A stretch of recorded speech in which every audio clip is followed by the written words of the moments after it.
All right, and I think that we are live. AFC Northcast. Welcome everybody.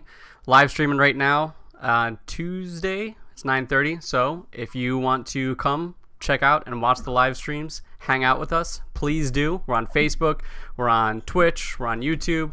Hang out with us. If not, you're more than welcome to listen after the fact. We appreciate it either way. So yeah, guys, what's going on? How you doing? It's a good Just week. Good week. living the undefeated dream. Yeah, I know, right?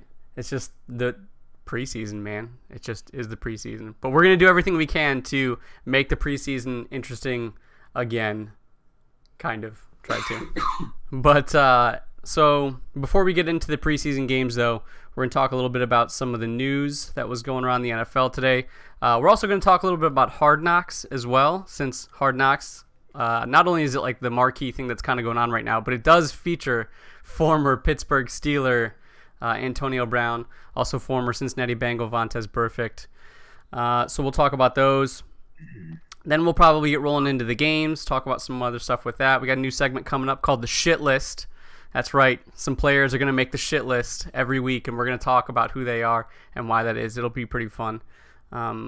As always, we're going to be doing Pigskin Pick'ems. We'll probably set that up later in the preseason, probably like the week before the preseason ends. So I guess week 4 of the preseason. So keep an eye out for that. We'll post about it on Facebook. Join. It'll be fun. It was fun last year. It'll be fun this year. It'll be good stuff. So, all right. Anything else you guys want to talk about before we get into the actual show? Nothing? All right, cool. Joey, what's going on around the NFL? You got any headlines? Some news? Oh boy, do I ever. And Chad and I found out that Justin's been a little bit disconnected from like social media and some things like that. I signed out. I checked out of social media, which is fun. I'm going to give kind of the Cliff Notes version here, but Mike Silver, who writes for Sports Illustrated, I think he still writes for Sports Illustrated, released on the 9th, so 4 days ago, so like Thursday or Friday, a 20-point thread on Twitter about old Tony Toe Taps, Mr. Antonio Brown. So outside of the foot drama that Justin was also unaware of. I knew he had a hurt foot. I didn't know it was because of frostbite, though, man. What the fuck was he doing? He went in a cryo chamber without like socks or anything. Mm-hmm. Have you ever been in a cryo chamber? Are you supposed to wear socks? I've never been, but I've heard that like they provide you like big socks to wear. I listened to ex-Browns great Joe Thomas talk about it, and he said that there are specific footwear and gloves that you are provided for your safety. So is there anything come out, like any reasoning why he didn't wear it? Like, what's his excuse? Does he have one? Like, nothing? Man. You might know that excuse if he was talking to anyone, including his team. Oof. Rough. And here we go. Even before suffering bizarre injuries to his feet, Antonio Brown alarmed Raiders coaches and teammates by railing against the NFL's enhanced enforcement of helmet regulations, a policy change which will likely force a star receiver to switch to a new model. So the model of helmet that he's been wearing it for like 9 years or something like this. Yeah. Aaron Rodgers wears the same one. Tom Brady wears the same one. And last year, they were told it was the last year of like a grace period to wear it. And that this year was dead stop, had to wear it. Like the team will be penalized if they allow the player to wear this less safe helmet on the field. Brown's vocal resistance to the mandate during both OTAs and shortly after his arrival in Napa led to a disconnect with the team. According to sources familiar with Brown's current absence from camp, which dates back to last week, Raiders coaches and players are concerned that his unhappiness regarding the helmet issue may be playing a role in his decision to stay away from Napa. He initially left to seek a medical opinion on his frostbitten feet. Before leaving, Brown pushed back for a third time against the prohibition of the helmet model he's worn his entire 9-year career. One teammate and or coach referred to the saga as, quote, honestly, the most insane thing I've ever heard. I don't know why it's so important to him. It doesn't make any sense, unquote. Pushback began in May when the NFL came down on it. The model has fallen short in laboratory tests for head impact severity. Well, I will have you know that I am taking Brown's side on this. I, for one, I'm kneeling with him, as it were. I'm not going to podcast unless I can continue to wear, and if you're not watching this podcast, my Steelers helmet. I believe that it's perfectly safe. I have not suffered any concussions, and the new helmet models that Joey and Justin are trying to push on me, F you, man, they impact my vision. I can't receive all the info and trade barbs with my adversaries adequately in these new modeled helmets. So I'm with Antonio. I need my helmet, and I'm going to keep wearing it, or else I'm retiring. Aren't you worried about your brain health, Chad? My brain is sharp, Joey. Yep. Spoken like a true Steelers fan. So it goes on to say equipment managers have been instructed to remove banned helmets. All this started back in OTAs. So he threatened retirement if he couldn't wear his helmet? We're only halfway through. Oh, my.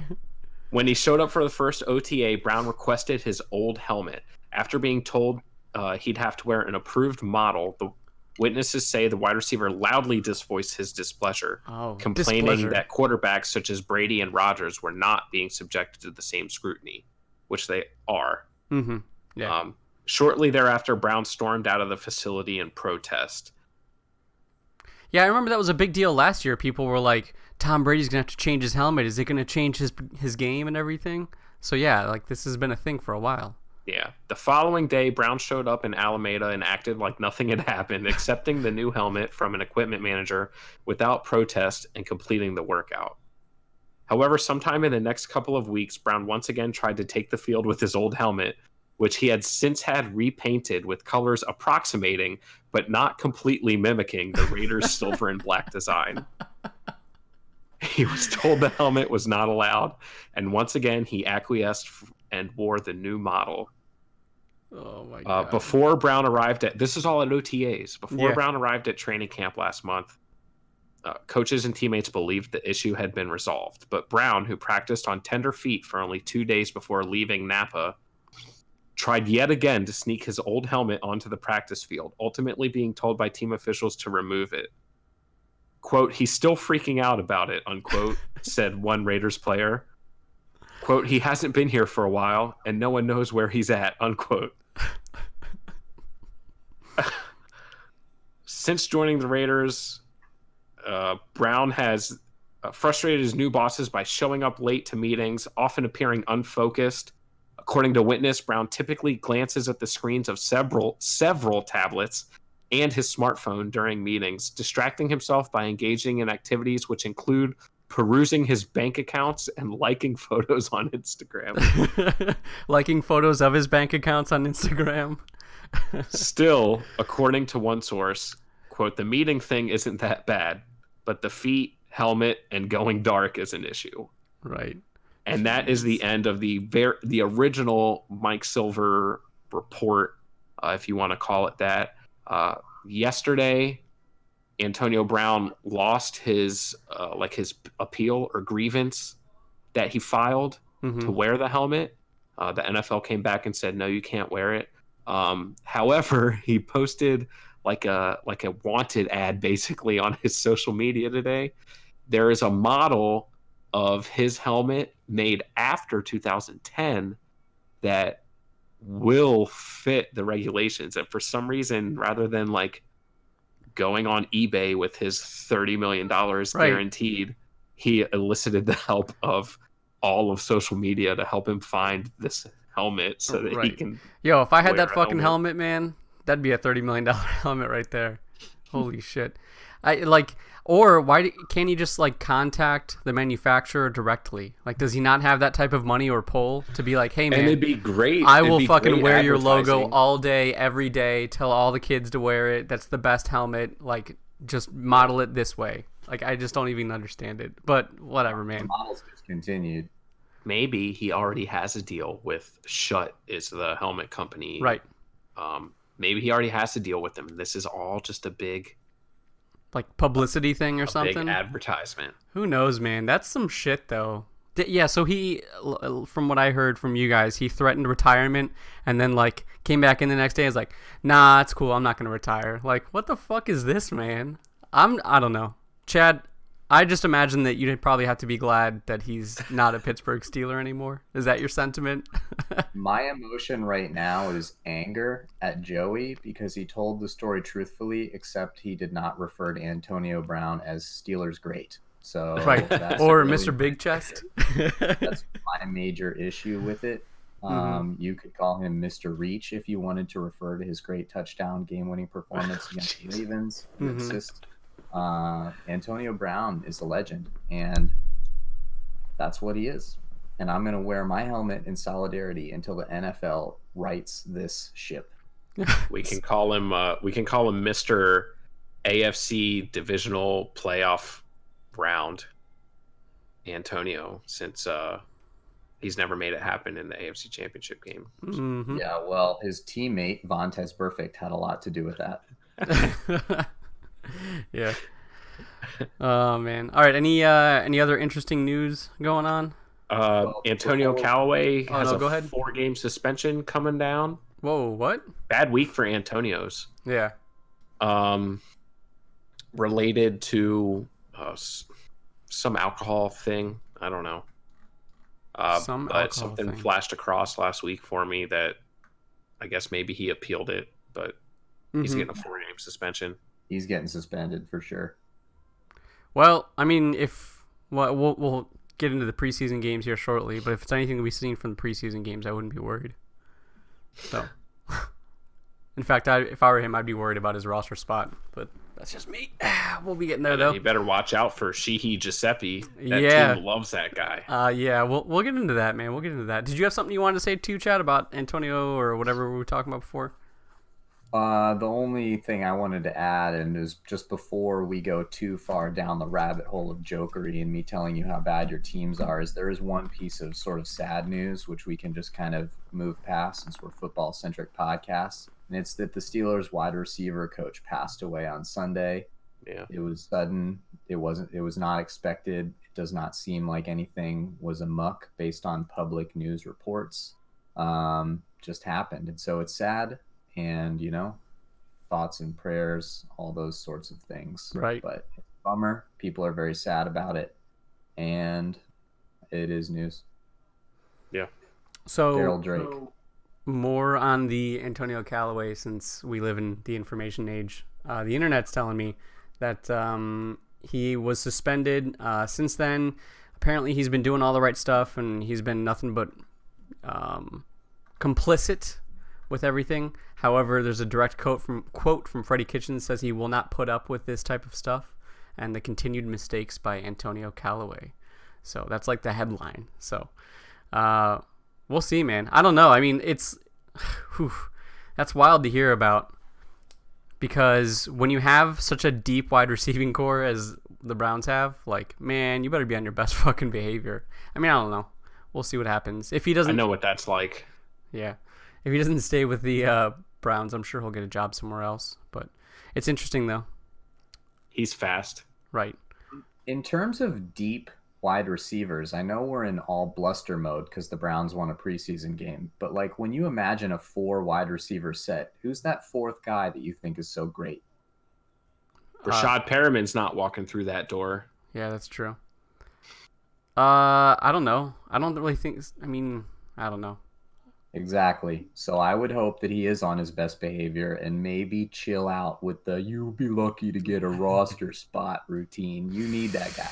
I don't know. I would disagree. We'll see what happens, though. You can disagree when you can name the 4th guy. Okay.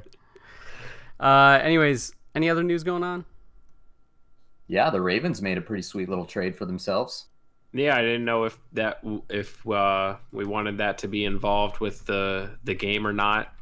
Mr. Kerry Vedvik is with the Ravens for the second training camp in a row. He kicked and punted behind Justin Tucker and Sam Cook last year in the preseason. Did a pretty bang-up job, and the Ravens brought him back to do the same. He hit a couple 50-yarders on Thursday and punted. And the Vikings traded for him for, I think, a fifth round draft pick. 5th round pick. It's been like 20 something years since a kicker has gotten that sort of value. So Kerry Vedvik going to Minnesota.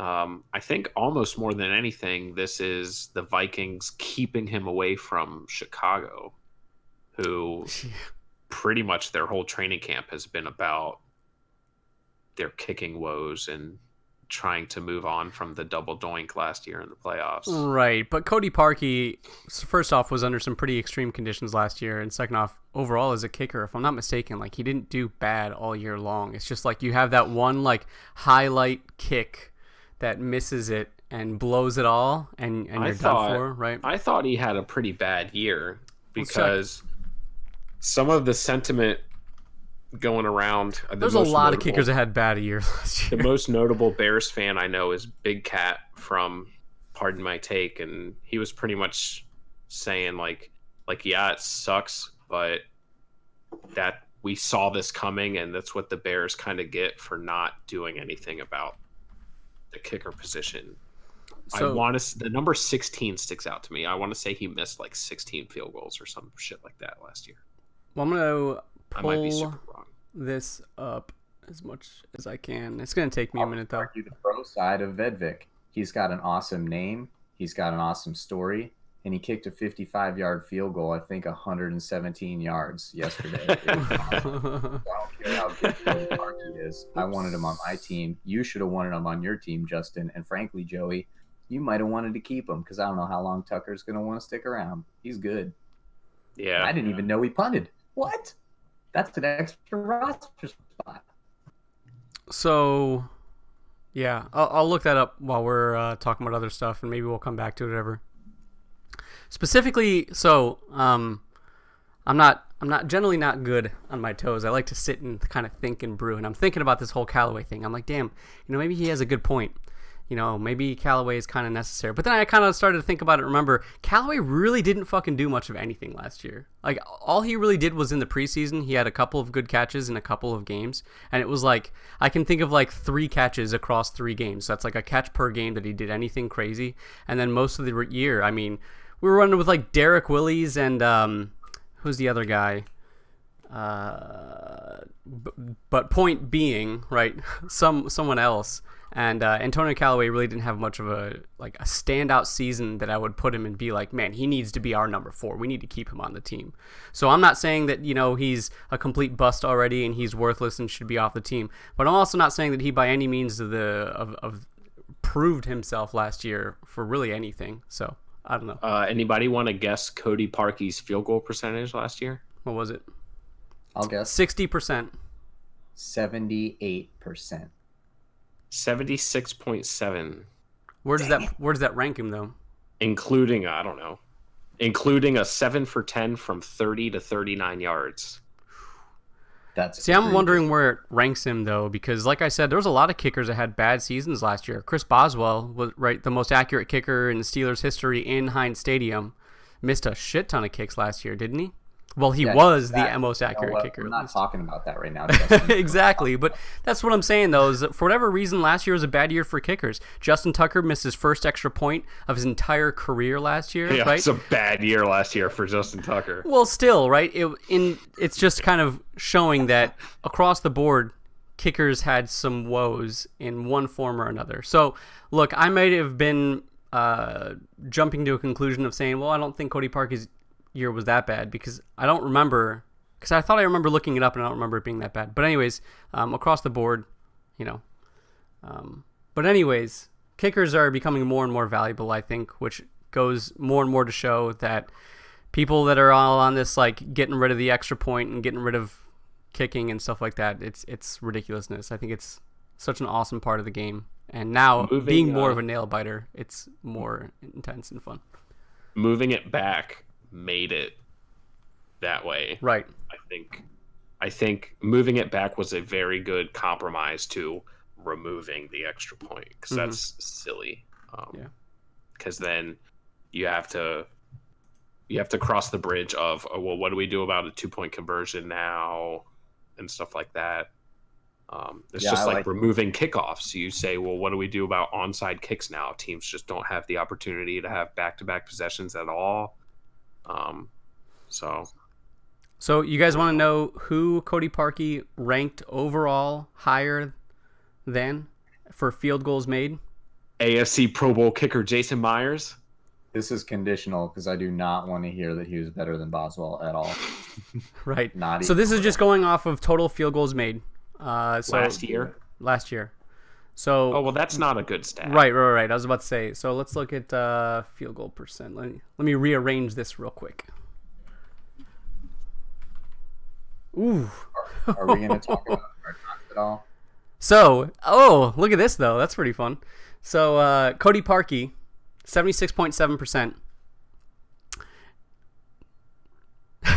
30th in the NFL. Do you know who was 32nd in the NFL? Greg Joseph. No, actually not. Greg Joseph was the middle of the road the entire time. Zane Gonzalez. He was, so 18. Greg Joseph was 18th, and so, but we can talk about Greg Joseph later. Jason Myers. All up on him. No, it's Chris Boswell. So Chris Boswell, 32. I'm sorry, yeah, number 32 with a 65% accuracy last year.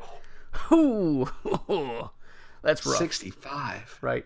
Only one above him was the injured. Well, I don't know. I thought he was getting better, but whatever. Dan Bailey, which is really, really strange. But I guess it just kind of goes to show. 2 above Cody Parkey was Hauschka, right? So I mean, he's got some decent company. As much as obviously you don't want to be number 30 regardless, but we'll see. He's still on the roster though for the Bears, though, right? No. Where's he at now? Their camp battle is some guy named Panero and another guy. I think the guy's name is Fields. They have a kicking battle happening in training camp. Cody Parkey's a free agent. Shocker. Yeah. Again, I think it's more of the highlight in the double doink. Right. It's just those kinds of things will ruin you, So it is what it is. He might show up somewhere later this year. I was just about to say, someone's going to have problems. The Steelers are going to cut Boswell. And no. But, all right. Any other... what's up? Yeah. Any other interesting news? Hard Knocks premiere. Okay. Hard Knocks, long-awaited right. premiere of Hard Knocks. Liev Schreiber's sultry voice. Sultry. The autumn wind is a pirate. Mm-hmm. Boing. So I'll tell you, my first reactions from Hard Knocks, like the first 10 seconds of Hard Knocks, I was like, damn, I think I kind of like Gruden, man. Gruden's a fucking hard ass. Sprinkler heads coming up out of the grass. That speech that he gave, I was like, man, that has some gusto, Maybe he's got something going on to his one Super Bowl that he won with the Bucks. But, the rest of the episode, I just kept finding myself liking him to like Hugh Jackson, like honestly. And all I could think about was actually Pat McAfee, because I watched the reel from when Pat McAfee was criticizing the Browns on his show. And then thinking about that while I was watching the Raiders, like, man, John Gruden does not have that team. I think those guys do pretty much what the fuck they want when they want. Specifically that, what was it, Adams or Abrams? That kid, that rookie. Jonathan Abrams. That dude was just doing whatever the fuck he wanted, man. He doesn't respect him. And then, so I love that if guy. You didn't know what happened, so I guess I'll talk about this real quick. He's a rookie safety for the Raiders. Yeah, Joe, you would.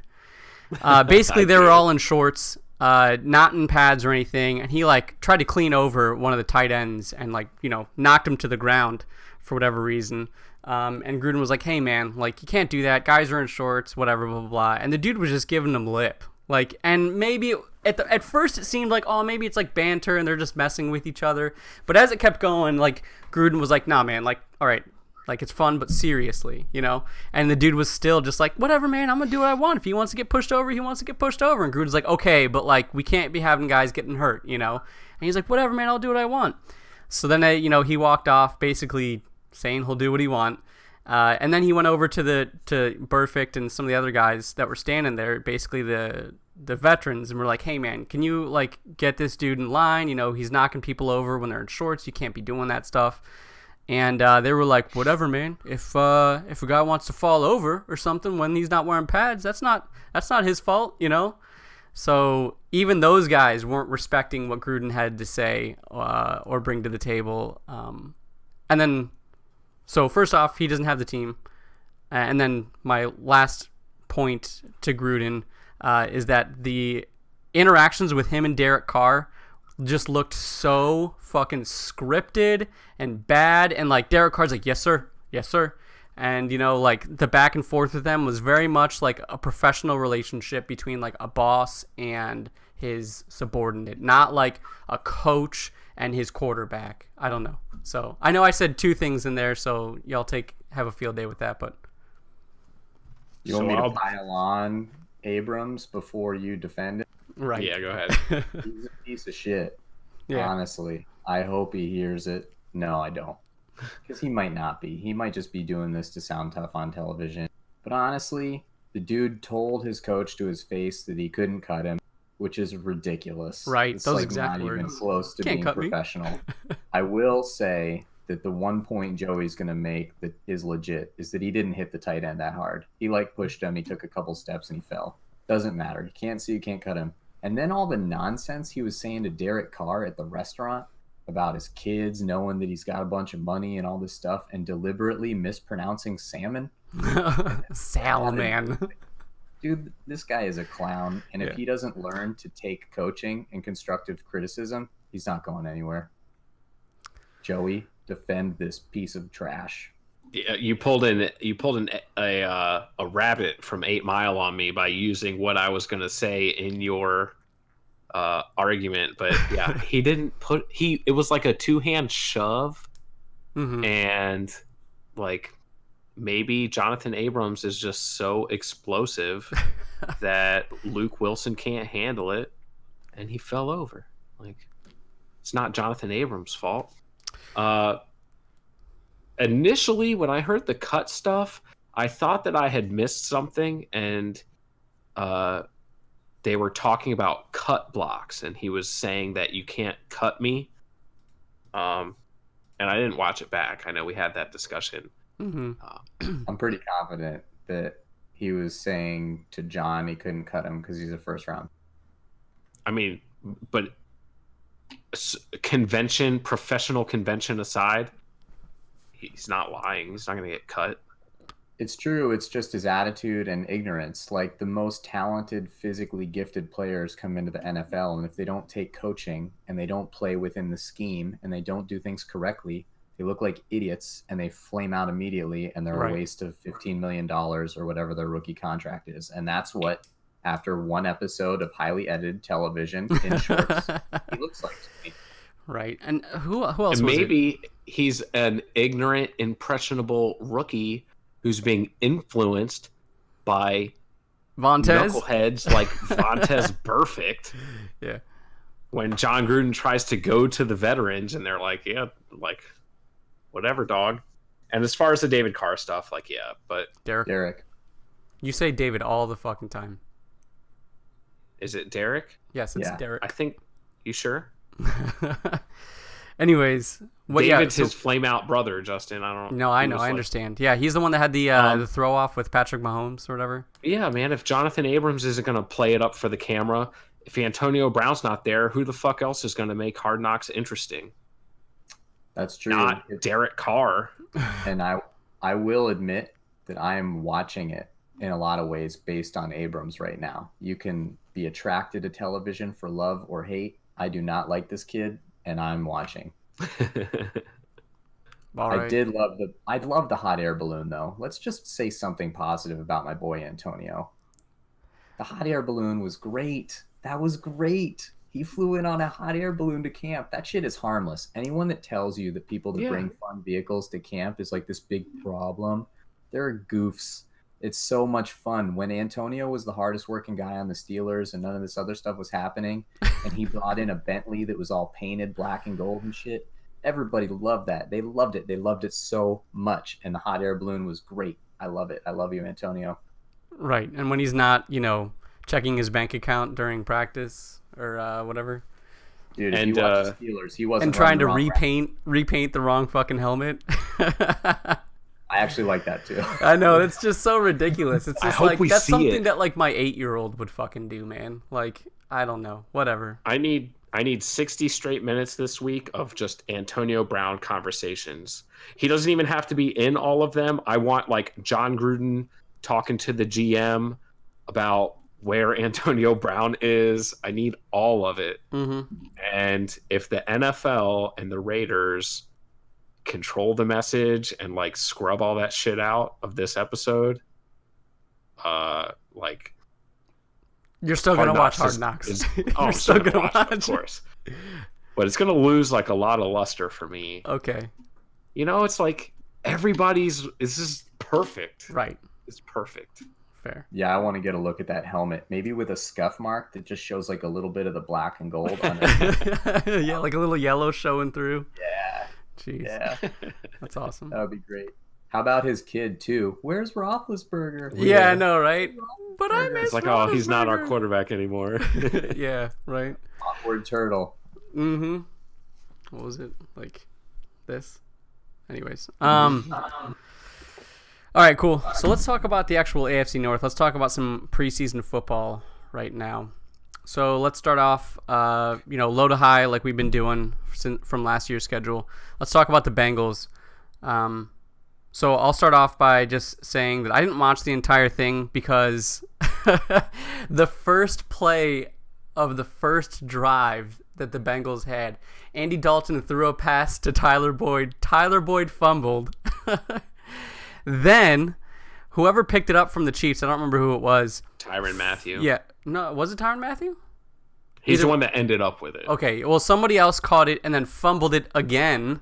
And then Tyrann Mathieu scooped it up and ended up running with it. And it was just like, oh my God, this is going to be the Bengals season, first off. And then second off, eventually it was ruled as not a completed catch, even though he had time to receive the ball, turn around. Like, he didn't start running with it, but he at least still like turned around with the ball. And all I could think of is just like, fuck, man, not this again. Like, last year was so much better with the whole like, is it a catch, is it not a catch? And like the first play of the first preseason game for the Bengals, like, oh well, he didn't really have possession of the ball, and it was just fuck. So that to me summed up the Bengals preseason game as a whole, and also probably the Bengals season. Yeah, I didn't watch the game super in depth. Like, I watched the condensed, and it's hard to kind of keep up with who's who, especially rosters you're not as familiar with.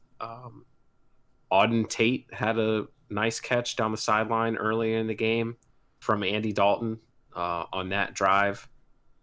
Other than that, like, Mixon didn't play, and Right. So you didn't really get a whole lot. Is John Ross hurt again, or did he just not do anything again? I don't know. Which one of the two is he? Kind of both. Right. But my favorite play that I feel like could be indicative of how this Bengals season goes if the wheels kind of start to fall off is the first play of the Chiefs offensive drive, where Mahomes hit Kelsey down the sideline. And the guy that was covering him was number 30 something. So I imagine he's like a safety, but he looked almost like a linebacker. But like, even after Kelsey caught it, he just kind of looked like lost in the middle of the field, like he didn't know where the ball was or anything. It was really kind of strange to watch, and it's like, man, this is not good. Yeah, I mean, whatever. Chad, do you have any notes of substance on the Bengals game? Yeah, look, they're part of this podcast. They're the perfect part, the part with no representative because they stink. They're But literally the redheaded stepchild. they are. But you know what? You used to be that stepchild too. So we need to give them their due diligence. I tried to watch it kind of for some of the young players that we might be able to track through the preseason and see how they come along. Billy Price was a guy I tried to watch early on. He's their center. Yeah. He was a first-round draft pick last year, but he didn't really play. I thought that he looked pretty good personally. I'm not super savvy offensive line watcher. I thought he did okay in pass protection, and when they had their goal line touchdown, he pushed his guy like way deep in there.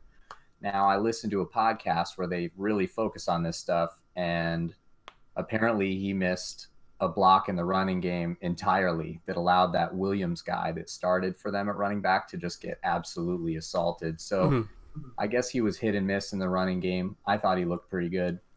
Josh Malone is the guy that's starting at wide receiver. If you watch him again, he's number 80 in place of A.J. Green and John Ross, and he played into the third quarter, so they're really giving him a big look. So this is a guy that might actually suit up against your team this year. So if you watch the condensed version again, look for number 80. I thought he did okay. Their two highest rookies that are going to play this year, because they have another injured offensive lineman that's not playing at all, our linebacker, Jermaine Pratt. He's number 57. He was a third-round pick. I thought that he looked really good in coverage. Whenever they were in a pass situation, he would drop back. He got really good depth. A lot of times you'll hear linebackers don't drop enough and the quarterback's able to throw over him. I thought he looked really good in pass coverage.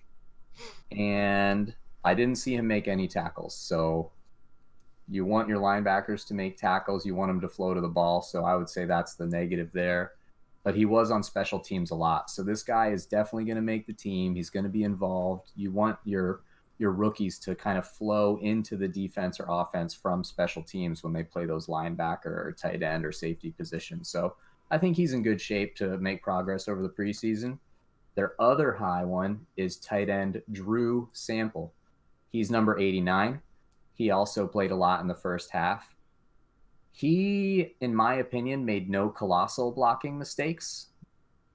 And the podcast that is very pro Bengals thought that he blocked really well for a rookie. He got blown up a couple times by some of the big boys, but he was a high effort blocker, and that's the kind of thing rookie tight ends do if they want to stay on teams. Right. So he'll be fun to watch as the preseason goes on. I mean, he doesn't need to catch too much either, right? Because they've already got Uzama, who's shown he's a good catching tight end, and they've got Eifert coming back, giving it a shot. He's trying. He's going to try to stay healthy again this year. So if they've got a good, like the Monty Python, 'tis but a flesh wound. Yeah, right. Well, yeah, but if they've got a good blocking tight end in there, I mean that'll definitely help the offensive line, because we all know that's their problem. Yeah, and on that goal line rush, when, again, everybody knows what's coming, he kind of took his edge guy and he pushed him way deep in the end zones. I think for the first game, showed some potential. The one place where I really disagreed with the pro Bengals, Locked On Bengals podcast I listened to was at the defensive line. They didn't play Geno Atkins or Carl Lawson, but they still had Carlos Dunlap and Sam Hubbard in there, who they consider to be very good players, and they are. And I didn't think they looked very good on that first couple of drives. Now, they were playing the Chiefs, so I'm not making any huge judgments here or anything. I just wasn't that impressed. But apparently Hubbard got a few good rushes in there, and I think Dunlap might have even hit Mahomes on that first passing play, but nobody paid any attention because it was like a 50-yard gain. But the one guy that I didn't see at all in the game, but that the Bengals people are very excited about, is a second-year player named Andrew Brown. I guess they tried to stick him at defensive end a lot last year, and he's just not really athletic enough to get around the edge. He's more of a tackle, but he got some play at tackle in the second half yesterday, and I guess he looked really good. He's number 93, so he's a guy that I'm going to really try and watch in the next game coming up this week.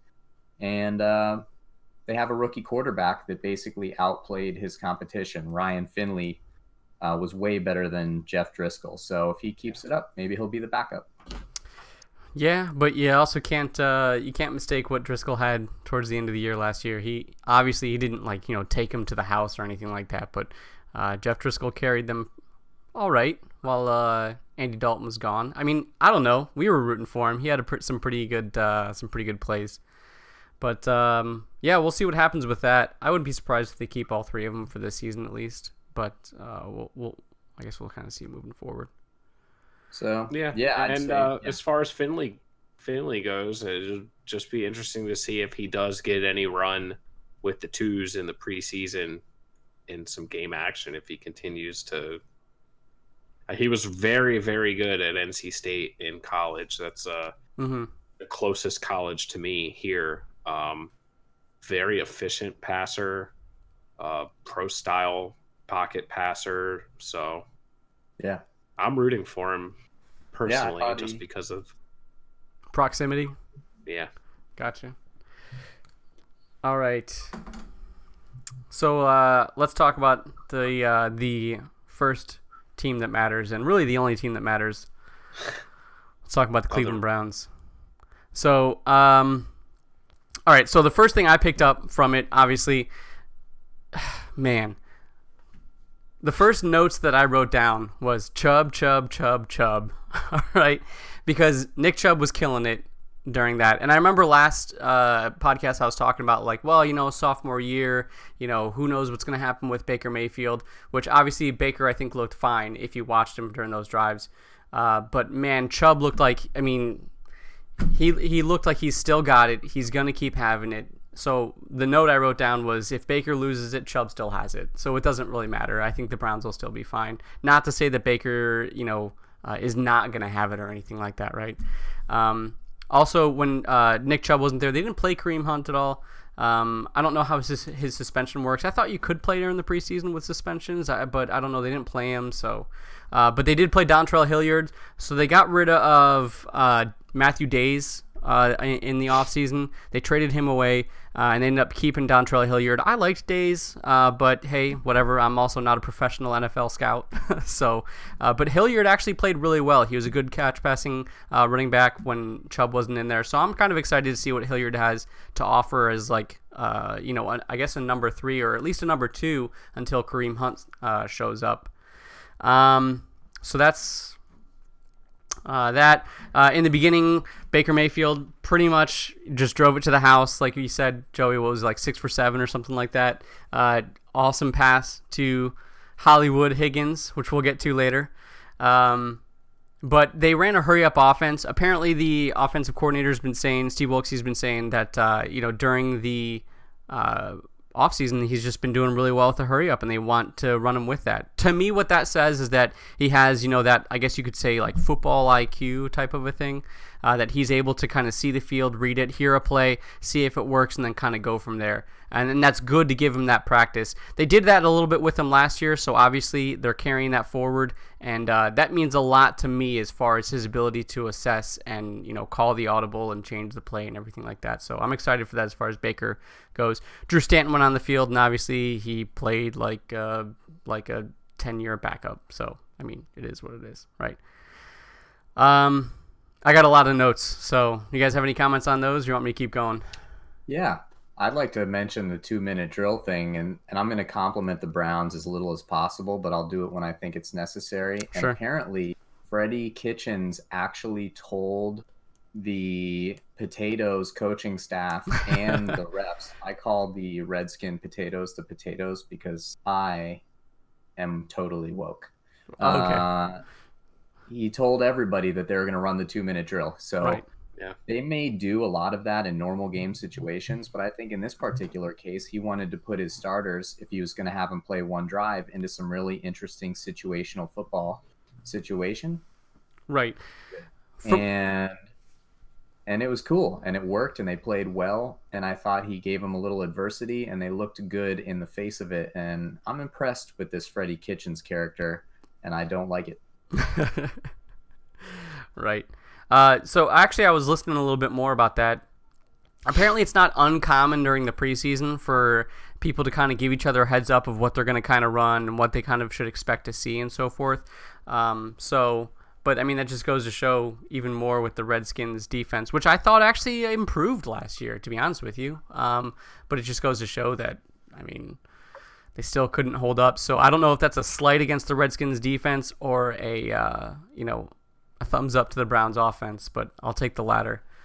All right, what else? Scottish Hammer, Jamie Gillian. We haven't talked about him yet really on the podcast, but he's a punter. They brought him in to compete with Brandon Colquitt. How could you do that? I don't know. I have my own conspiracy theories as to why they brought Jamie Gillian in.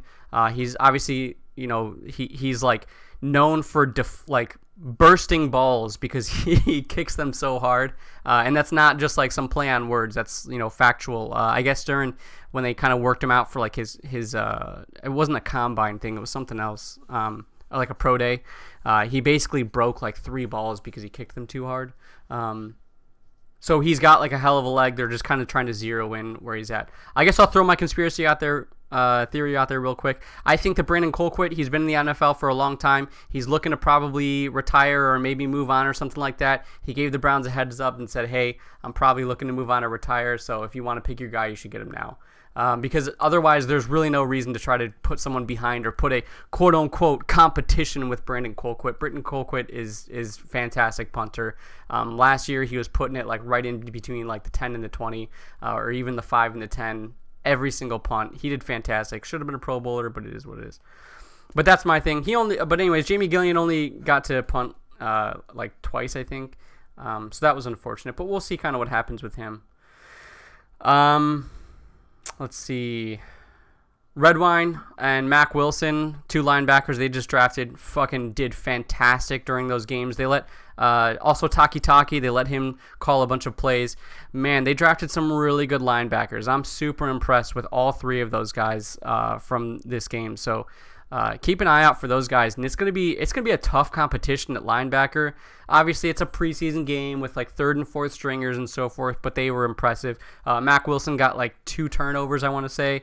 Redwine in the beginning had some super huge plays, and then of course Taki they let him call the plays because I don't think what's his name Schobert really played much at all. So that says a lot. So we'll see what the linebacker core looks like. Because they made a lot of picks for linebackers, and they got some good dudes, I really think. So hopefully it's just for depth.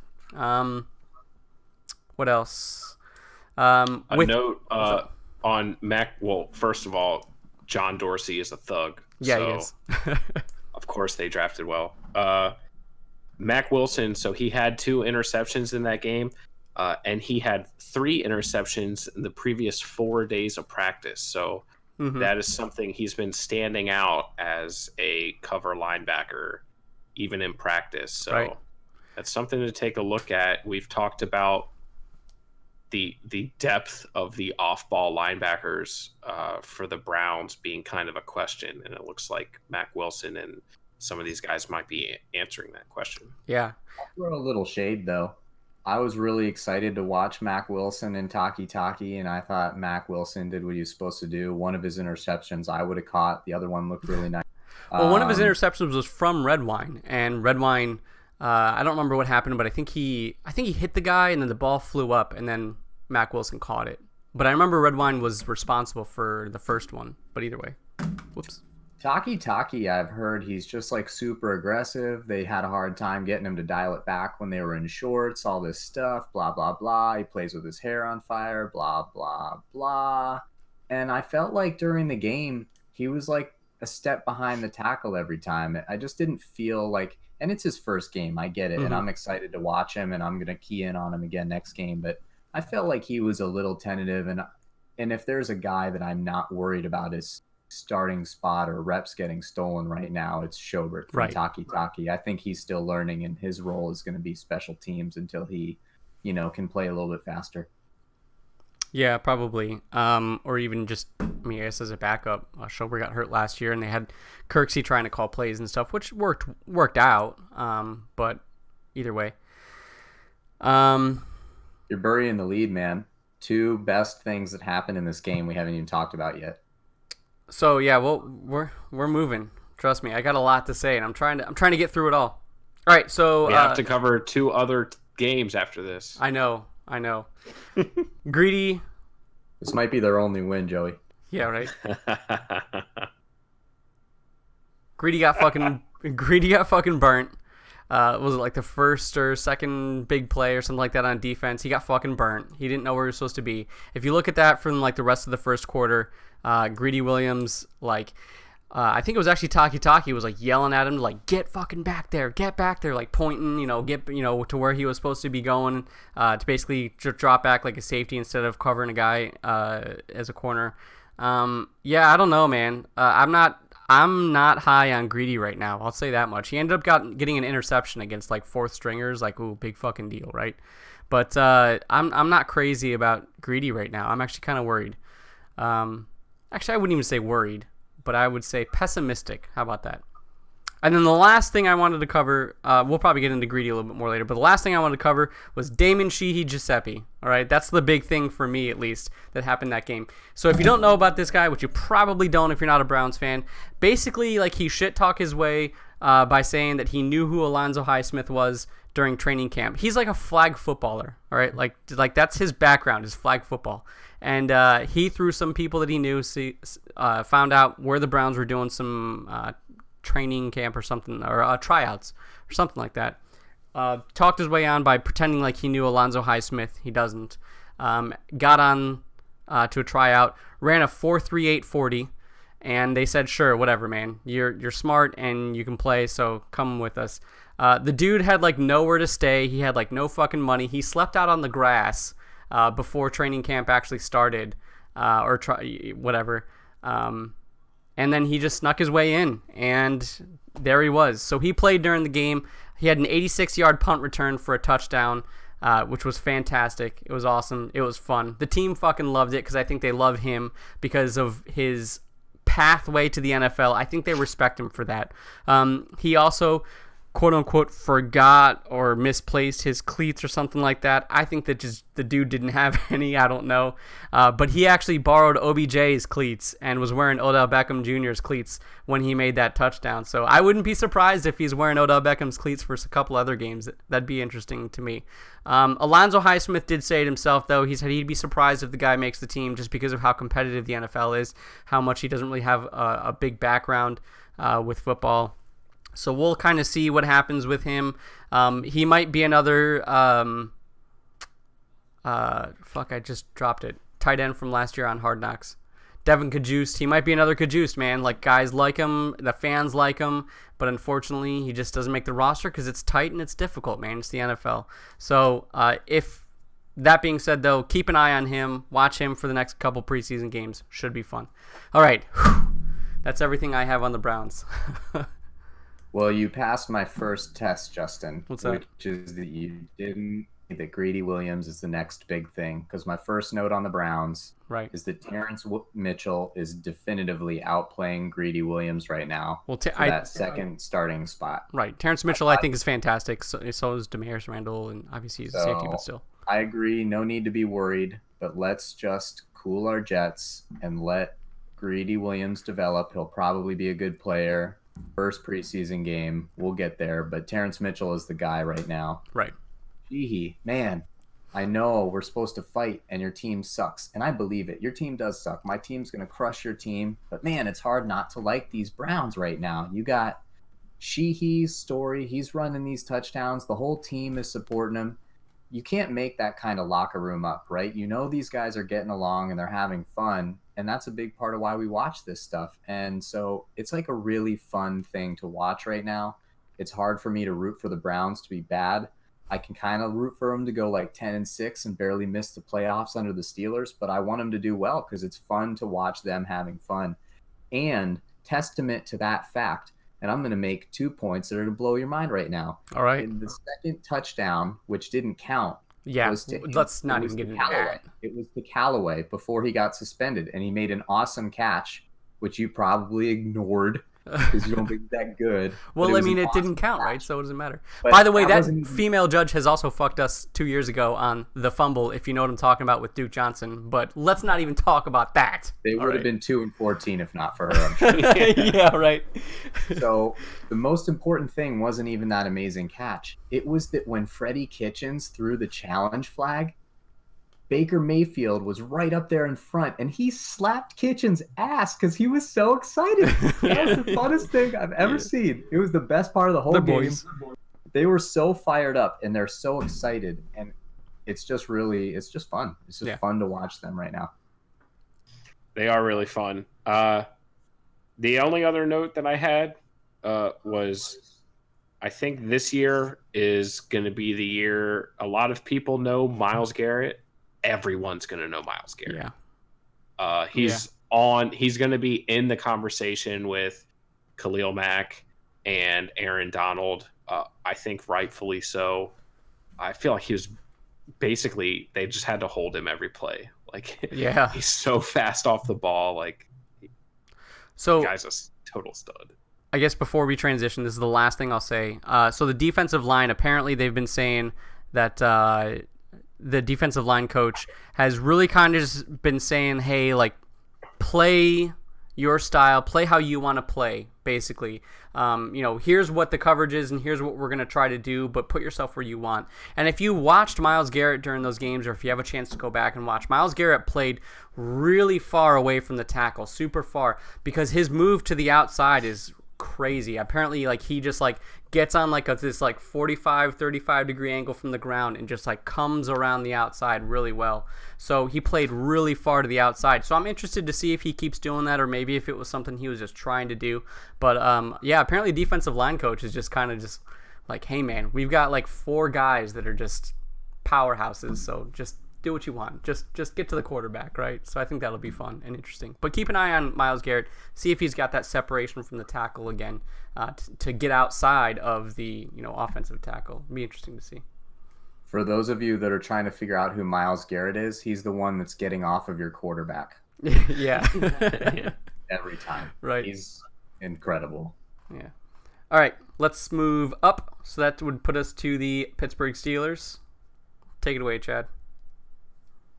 Yeah, again, I'm not super concerned with the result. The Steelers won. For some of us, that's not unusual. Actually, it is kind of unusual for the Steelers. The preseason early hasn't been about winning or losing, or that's what a fan would say, because they don't tend to perform that well. But I had highlighted some young guys to watch in the last podcast when we covered the Steelers, and some of those guys really stood out. Some of them didn't, but here's kind of what happened. James Washington was a guy that I talked about. Potentially competing with Dante Moncrief and Deontay Johnson. And we're going to cover wide receiver draft picks that don't play a lot in training camp more in this podcast, I think. But Deontay Johnson missed a real opportunity to compete.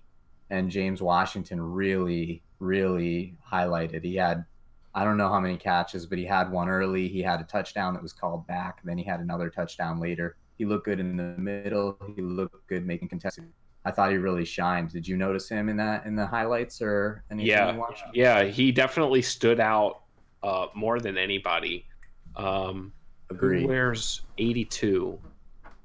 Oh shit! See, this is my problem with his name's like Deontay Spencer. He's a potential kick return specialist, kind of back of the roster type. He caught my eye at the end of the game, but I mean, the beginning of the game when he was in there for me was the James Washington show, pretty much. He really separated himself, in my opinion. And that's from someone I'm pretty high on, Dante Moncrief, whether it's justified or not.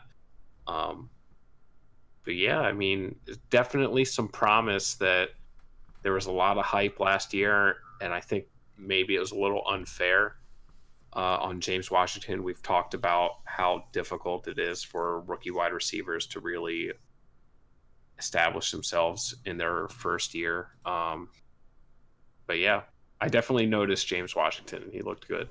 So that's great. He had a really good camp last year, and I think that's part of the reason there was hype. So, we're going to want to see this continue to transition. We're going to want to see him do great work with, both Mason Rudolph and Josh Dobbs, and hopefully build some chemistry with Ben Roethlisberger as the preseason continues. But he had a great start. Also on offense, I didn't write my notes in order of offense and defense. It was in order of what I noticed. 2 young offensive linemen played a heck of a lot yesterday, and it was Fred Johnson. He's number 74. He plays right guard. And Zach Banner is number 72, and he played right tackle. So all you got to do is watch the right side of the offensive line. And Fred Johnson is undrafted, and we talk about the Steelers being really good at picking up wide receivers. This is not the first time the Steelers have potentially found a diamond in the rough in an undrafted offensive lineman. And I thought that Fred Johnson, Zach Banner was on the team last year, but he didn't really do anything. He was just kind of always a game day inactive. But these guys are huge. They're both like 6'8". They weigh 300 and dozens, multiple of pounds, like 340-ish. They're just huge, and they both played really well. Particularly, I thought Fred Johnson looked dominant. I mean, he's huge, and he even pulled. He pulling guard, so he ran from his right guard position around the back of the center on the running play and cut off the edge on the left side for a run. And to see a big guy like that do that sort of athletic move, it was against the backups, but it's promising. So this is exciting for a guy that all he needs to do is be a backup this year. So that was fun, especially because Chukwuma Okafor, who I told you guys was going to compete to play right tackle with Matt Filer, stunk. He stunk. He's on my shit list. We could cover that later, but he was bad. He got beat clean a couple times and just generally looked pretty uncomfortable. He was playing left guard in the game, but that was kind of the story of the offensive line. I'm assuming you guys didn't watch that too closely because it's boring, but I would say Matt Filer is the guy you can expect to win that starting job unless a lot changes over the next couple months. Let's talk about the first round draft pick. Hey, who makes 10 tackles in the first half of a game? Devin Bush, bro. How about it? How about that? It was my worst nightmares come true. The dropped pick six that he almost had, I think, and to go off of an obvious standout performance from Devin Bush, the linebacker core in general, just from casually watching, they didn't get slaughtered in pass coverage the way that we're become accustomed to after last season. And I don't know, it's the preseason, and it's hard to. I saw ESPN was talking about the Bucks, and they do the bottom of the screen. They do like key losses, key additions. The key additions for the Bucks this year were Blaine Gabbert and Brashad Perriman. It's like, poor Bruce Arians. What man. about Ndamukong Suh though? Yeah, no, not a key addition. But I mean, that's a team, Bruce Arians' offense, and the linebackers held their own. And God, Devin Bush, the second he was drafted, I knew that this is what he was going to become. And it's just the first chapter. Yeah. And probably a storied career following in the footsteps of Joey Porter and such. I agree. And if you want to just condense what I'm hoping Devin Bush becomes this year, it was, I believe, the second Bucks drive. And it was over the course of about 5 plays. He slid down the line to make a tackle in the run game. Then he defended a tight end on a pass man coverage, and the tight end made the catch, but he was able to wrap him up and drive him backwards to keep him short of the first down. And then they went for it on 4th down, and he scooted around the right side of the offensive line and beat the running back to the hole and tackled him for a loss on 4th down. And that was over the course of one sequence of 4 plays, and it was awesome. Yeah, and the play before the almost pick six was a tackle for a loss on the right edge on a run play, just everywhere. The guy was everywhere. So obviously everybody in Steelers Nation is excited. They're fitting his gold jacket. Everything is going according to plan in game 1 of the preseason for the Devin Bush career. Ola Denier is another guy, that I told you guys to get excited about. He didn't have a sack yesterday, so I apologize. But he was really good in a lot of ways that are lesser noticed. He set the edge really well in the run game. He did have, I think, half a sack and a QB pressure. He was great tackling in the run game, and he played a ton of special teams. If you're watching the punt return, he was hustling back, which is hard for a big boy like him, and he was setting the blocks so that they had a chance to return the punt. He was on both the coverage and the punt return team, so he's going to be on the team. He's going to be active and play an important role. And I guess I should talk about Benny Snell. Okay, I'll talk about two guys that didn't do great. Benny Snell, we are all excited about him maybe being able to spell James Conner. I don't think he broke a tackle. He didn't look that great. He showed good fitness. He played most of the game. He looked really good in pass coverage, so I'm still hopeful that over the next month he can develop a little bit. And by being good in pass coverage, the door is still open for him to have playing time. But he definitely in the running game didn't look great. And Justin Lane, third round cornerback. He played almost the whole game, which fitness wise, again, is great to get in there and be able to play all that. He was actually coming off a minor groin injury. But he played a lot of really soft coverage, gave up a lot of really easy catches. He missed tackles on 2 touchdown plays, one a run and one a screen pass. I'm just going to chalk it up to he's not supposed to start or play a lot. So it's good that he got a lot of experience. I'm not going to get overworked up about it. It's not a guy we're hopefully going to see a lot this year, but I did tell you I was going to update you on the young guys, and he's a young guy that he's going to get a lot of reps in the preseason. He's number 31 for all the Steelers that are looking to not panic when a guy gets beat for a touchdown in the preseason. So he did okay. And part of the reason you didn't see linebackers getting beat bad in coverage is because I told you I watched the Steelers game a second time, and that second time on offense, I watched those O-linemen. On defense, I watched Terrell Edmonds, who's the second-year strong safety.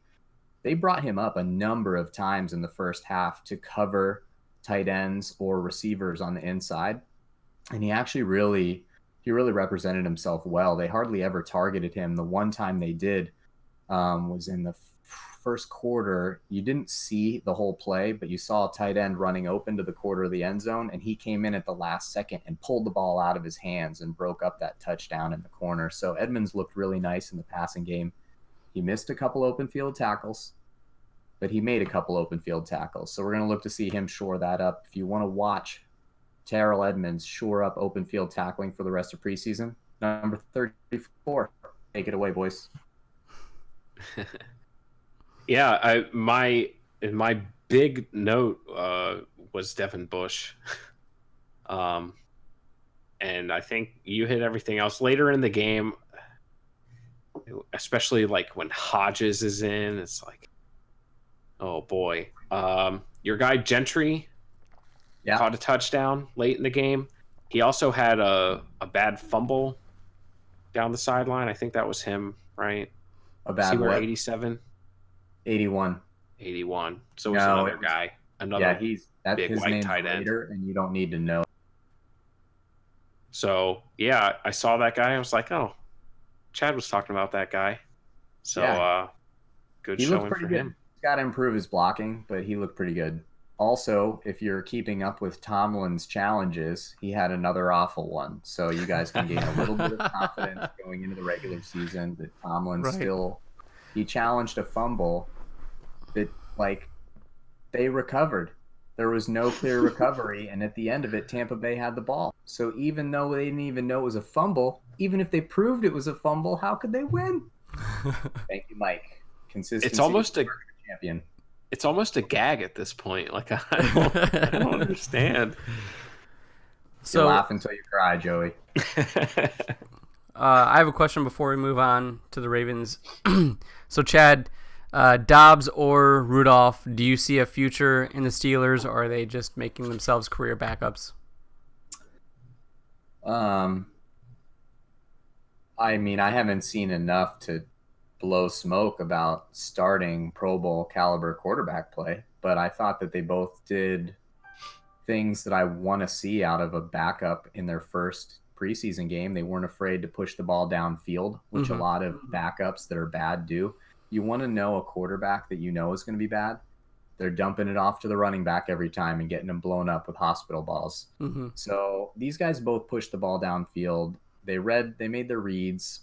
Dobbs used his mobility and had a nice couple runs. Mason Rudolph got sacked like a million times in the preseason last year because he's not mobile. And I actually thought he had really good pocket presence in this game. I wasn't going to talk about him much for the sake of time, but I think it's an interesting backup quarterback conversation, and the active word in that is backup. You know, if the Steelers are going anywhere this year, they're not playing very many games. Cool. All right, let's finish up with the returning AFC North champions, Baltimore Ravens. Pick it up, Joey. The reigning, defending, undisputed. May I set the scene? Go ahead. I was listening to a Ravens podcast called Film Study Ravens. I don't want to not acknowledge my sources here, and they went to the game before watching it a few times. I just want to describe the atmosphere going into the game, okay? This is loosely quoted. The crowd was thin but well behaved. Lots of people were signing up that it was their first game because they were giving away a free button. And it kind of reminded me of a minor league baseball game. So we're all very excited. So much like their star draft pick wide receiver Marquise Williams, the criticism was painfully thin. Oh. Well, Justin, let me tell you, buddy, some towns win enough that they don't get as excited about preseason football as some other towns. Look, man, some towns just represent their city. Rain, sun, snow, win, loss, loss, whatever it might be. Some fans support. I did actually notice how many empty purple seats there were. Yeah, I mean, it's a Thursday night. Right. It's a preseason game. Yeah. Couldn't help And myself. the funny thing is that so growing up, my folks had we had 2 seat licenses. So season tickets, PSLs. And my mom and dad went during the regular season, but in the preseason, one of them would stay home each week of the preseason, and me and my sister would get to go to a game. Nice. But yeah, the game started off with a bang. I think I texted our group chat, too excited. The very first play from scrimmage, Lamar Jackson hit Chris Moore. There was some jet sweep pre-snap action. It was just really good play scheme. Probably something less vanilla than people are used to defending in the preseason. However, it worked, and Chris Moore was wide open, but it didn't matter because Lamar Jackson put it on him for a 30-yard gain on a drive that stalled 3 runs later. Before Mr. Offense, the rightful AFC Pro Bowl kicker, Justin Tucker, banged home a 52-yard field goal like it was nothing. Hope Chris Boswell was taking notes. And and that's all Lamar played. So he had an astounding 138.2 QBR. He played the next drive also, actually, because they scored a touchdown. Yeah, may I jump in on about 70 points of that 132 rating? Please do. Do you remember that sideline throw that everyone celebrated? That was like the entire drive. Yeah.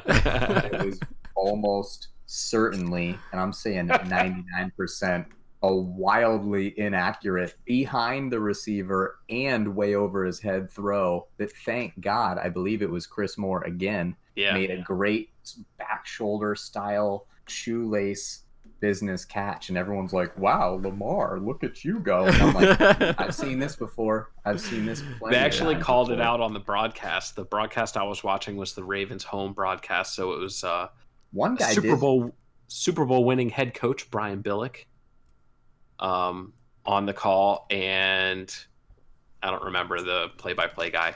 But the play-by-play guy was like, "Oh, a beautiful back shoulder throw," and Brian Billick was like, "Actually, I think that pass was intended for the tight end there." So, in the famous words of Dennis Green, Lamar Jackson is who we thought he is. So if you want to crown his ass, crown his ass. We actually, I don't think we learned much about any quarterbacks across the league. Week 1 of the preseason, Right. all the starters play a drive. So yeah, like Lamar was 4 of 6. Most notably for me on Lamar's performance was there was no rush. Lamar Jackson did not carry the football once, I which believe is that good. was per instruction. Which is good. And it's also probably a product of bang the drum of the vanilla offense. There's no reason to Right. unnecessarily endanger your 185-pound quarterback. Right. And get him to practice throwing the ball. Hey, watch it there, bub. Notably absent was Hollywood Brown. He doesn't even have a first name. His first name is Hollywood. So, and Justin doesn't even know his last name, apparently. So, why do you say that? Because you called him Marquise Williams a couple minutes ago. Did I? Sure I don't did. even know where the fuck that came from. He doesn't deserve a last name. That's what He it was. doesn't need it. Doesn't Because deserve he's Hollywood. Anyways. Yeah. Not absent was Miles Boykin, who has been lighting it up in training camp. Definitely a guy to watch. He played most of the game. Had some drops, but a lot of his drops were the types of passes where it's like, yeah, eventually he's going to need to catch those, but none of them were blatant, wide open drops that I can recall. They were contested, tight coverage type stuff where a big receiver, you do want to see him using his body and making those types of catches. In the third quarter, he had a touchdown pass. Actually, it might have been the end of the half.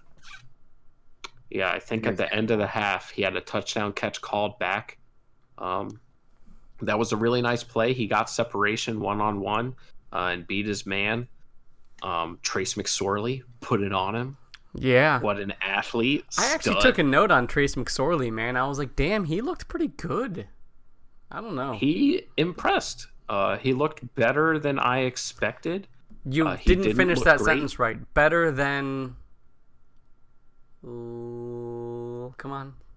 No. Better than Lamar No, Jackson. He don't looks do better that. than Lamar Jackson. Don't do Come that. on, man. Don't do. Give me a break. I Give me will a break, not.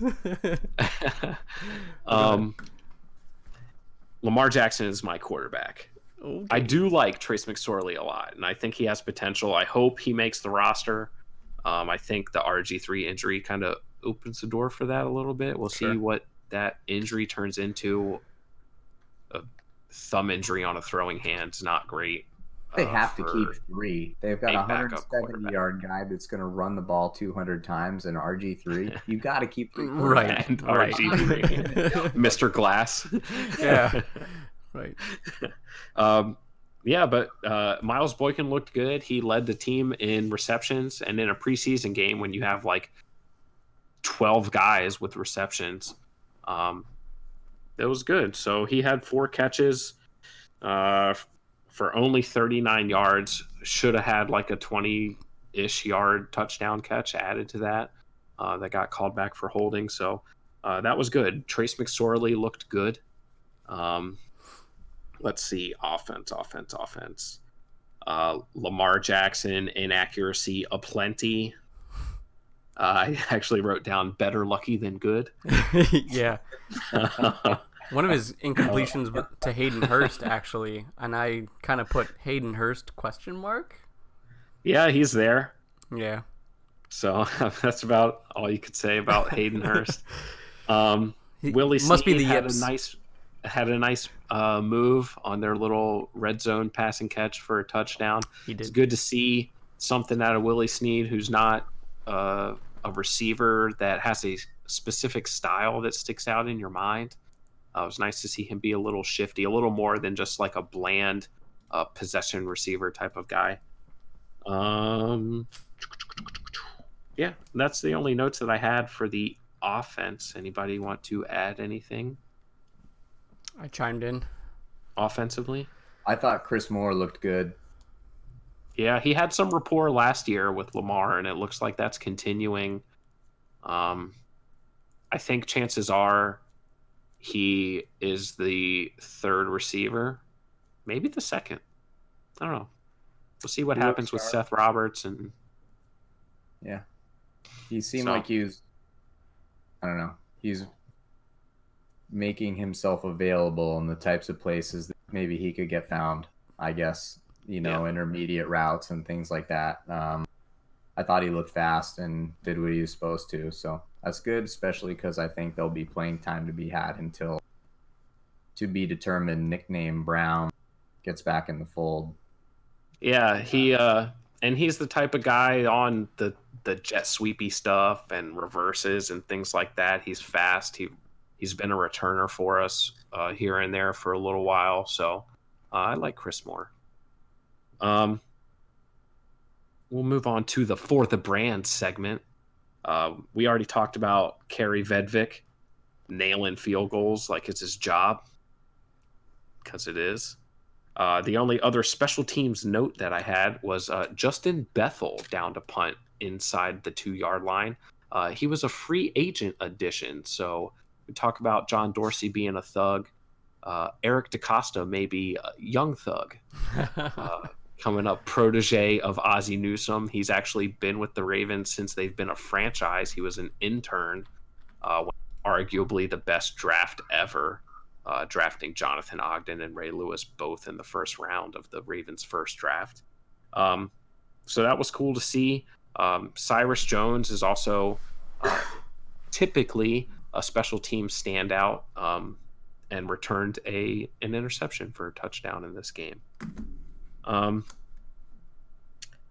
Other things on defense, the rotation of pass rushers that we talked about. So we had almost a handful of guys with a half sack. Judon, Shane Ray, Tim Williams, and Tyus Bowser all had half a sack. And then I don't know if you guys can appreciate this. I think Chad probably can for sure. Some old school two-way football, Mr. Patrick Ricard, who plays fullback and nose tackle occasionally, had 2 sacks in this football game. So that's some old school roughneck football for you, playing both ways.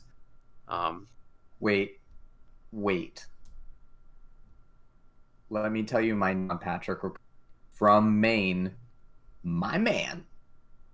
Also, it should be noted that he was quoted, this is a loose quote from the Baltimore Sun. They had joint practices with the Jaguars last week, and they described Patrick Ricard playing fullback against the Jaguars as getting medieval on Jacksonville last week.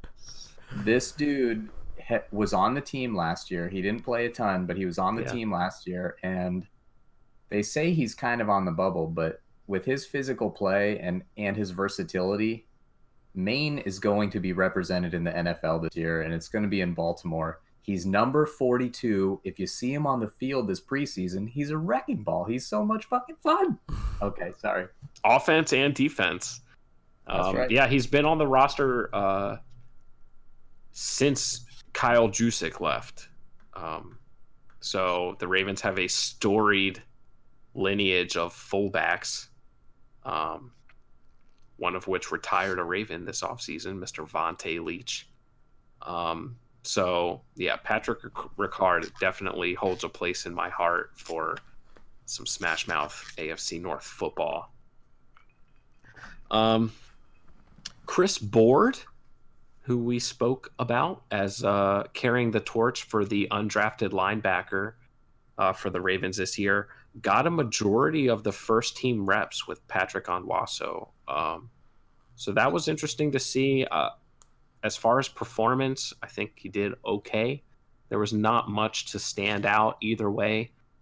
Patrick Onwuaso was everywhere seemingly, which is very encouraging for a guy that you hope will call your offense. They talked about Earl Thomas, and the difference. They must have been listening to the podcast because they talked about Earl Thomas and how Seattle's defense was actually very simple, what they ran in the Legion of Boom, and they actually kind of relied on being superior talents, and that there's a pretty steep learning curve coming to Baltimore, and Earl Thomas has acknowledged how much he has to learn. So I think that also will lend itself to it seems like he'd be the natural guy to maybe call plays as a veteran guy, but as far as the defense goes, I think Patrick Onwuasu's got a little bit of seniority on him in Wink Martindale's system there. So Patrick Onwuasu looked great. And my last defensive note before I tee one up for Chad is, did anybody see the obituary for Gardner Minshew?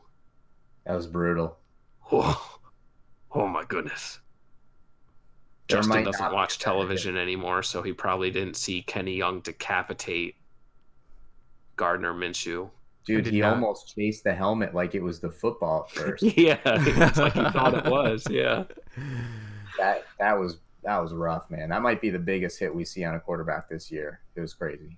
Yeah, and it was so Justin, the quarterback dropped the snap at a shotgun, and Kenny Young came unblocked off the offense's right edge, and so the quarterback's face side, and he had time to pick the ball up and pray to God that he didn't die before Kenny Young smashed his face. It was pretty fantastic. Nice. Saved the game, showed some toughness. Didn't let go of the ball either, actually. Credit to that kid because, I mean, that was a huge spin hit. zone. Showed some toughness.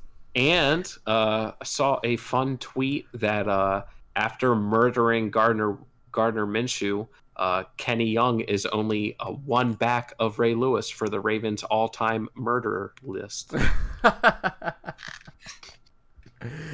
Nice. Well put. Chad, if you got anything to say about one Mr. Chris Wormley? Yeah, I sure do. He was my second defensive note.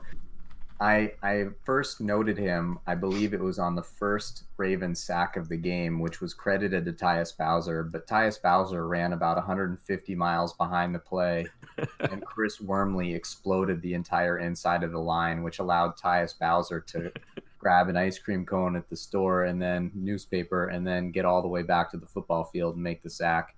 He was crazy disruptive. I was impressed with him. I didn't know who he was.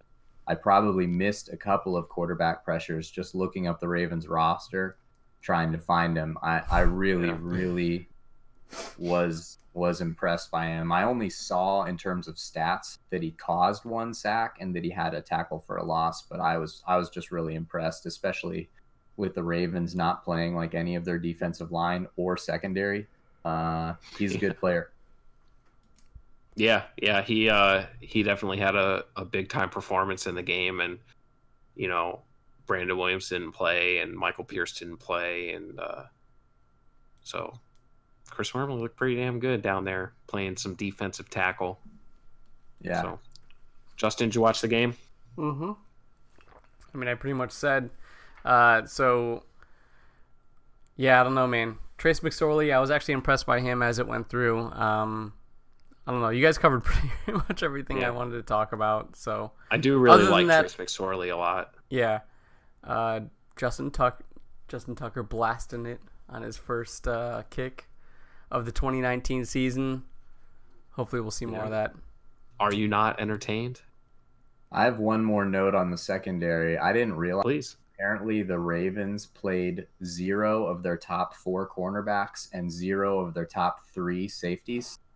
So the guy that I noticed getting targeted a lot in the game, his name is Anthony Averett. He's number 34. And I really thought he acquitted himself well. I mean, he got targeted a lot, which gives you the impression that the other guy, which I think was Cyrus Jones playing the other side, was probably better. But I mean, he got challenged on 2 potential pass interferences, which I think he won both of. He played pretty tight coverage most of the game. If that's the worst corner on your team, then it looks like Baltimore football. I've been telling you guys all off season, man, this secondary is insane. And the other, sorry, go.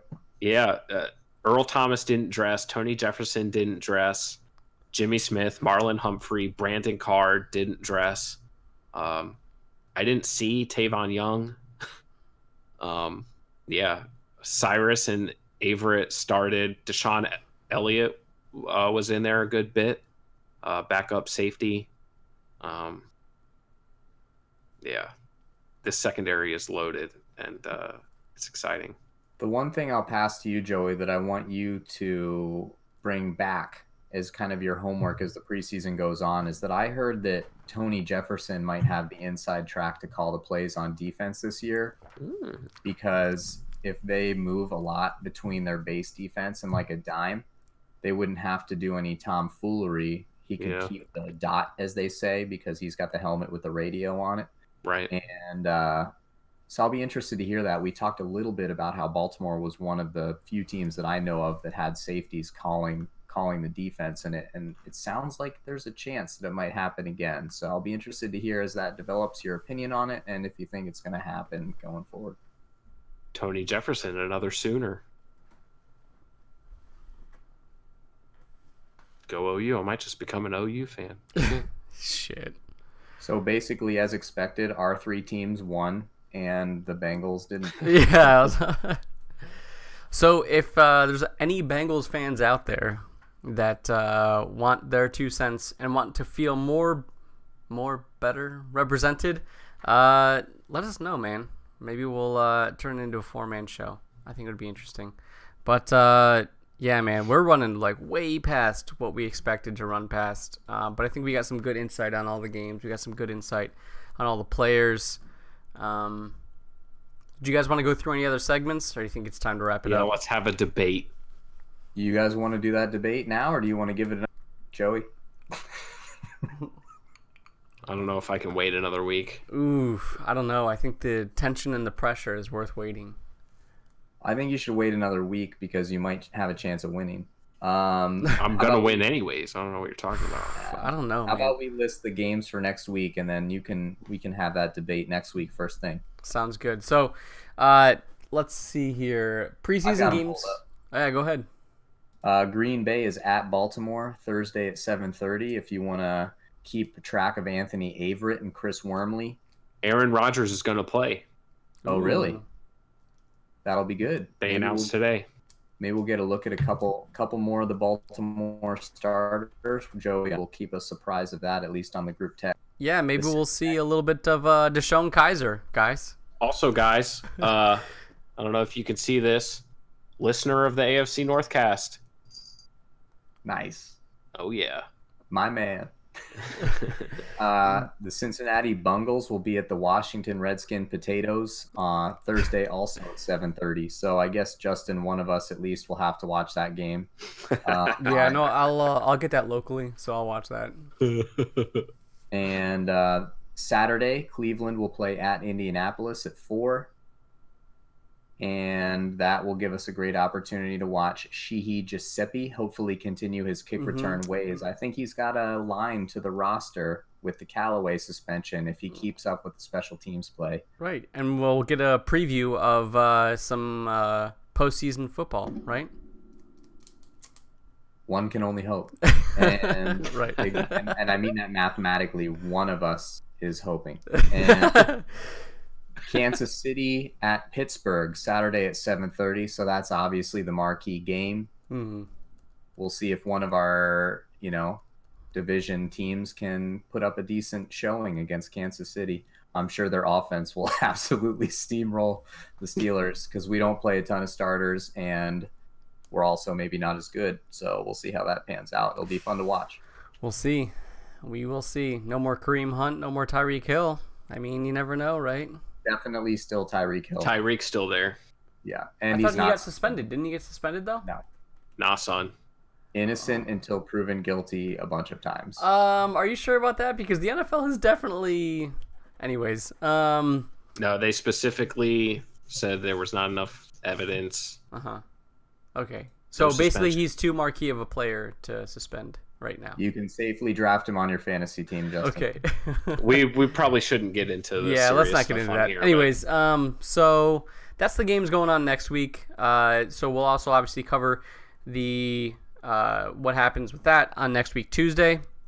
Also, we will have the debate. The debate will occur. Who owns the name Hollywood in the AFC North? Is it, was it Marquise Williams? Marquise Williams, is that what his name is? I don't even remember anymore. His I name is forget. Hollywood. He hasn't even fucking played yet.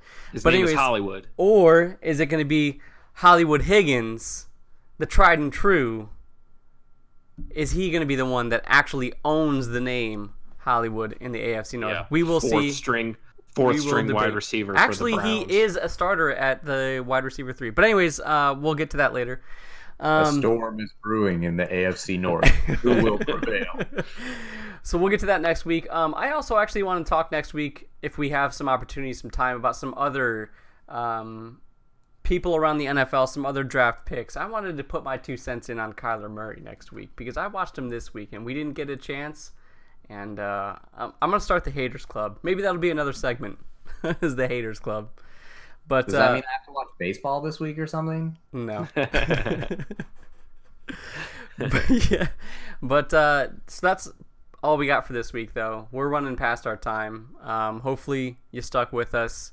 Catch us on Twitch, though, on Facebook, on YouTube. We do live streams every week on Tuesdays. We started around 9:30, so catch us on that. Interact with us, chat with us, talk with us, have a good time, watch us be like assholes to each other. And then if not, listen to us on your favorite podcasting application, whether it be Stitcher, SoundCloud, Apple iTunes, whatever it might be. Tell your friends, tell your family. Stick around for Pigskin Pick'em. We're going to be doing that coming up. And eventually the regular season will be here. Don't fret. It's coming in a couple weeks. Hey, guys. Your teams suck.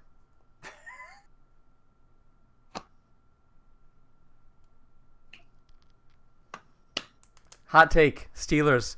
Bottom of the AFC North.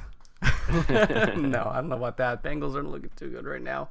But anyways, we'll I guess that's it. You guys got anything else? Crab cakes and football, baby. That's what Maryland does. Take it easy. Yeah. All right, take it easy, everybody. See you next week. Later, guys. Tuesday, 9:30. Take it easy.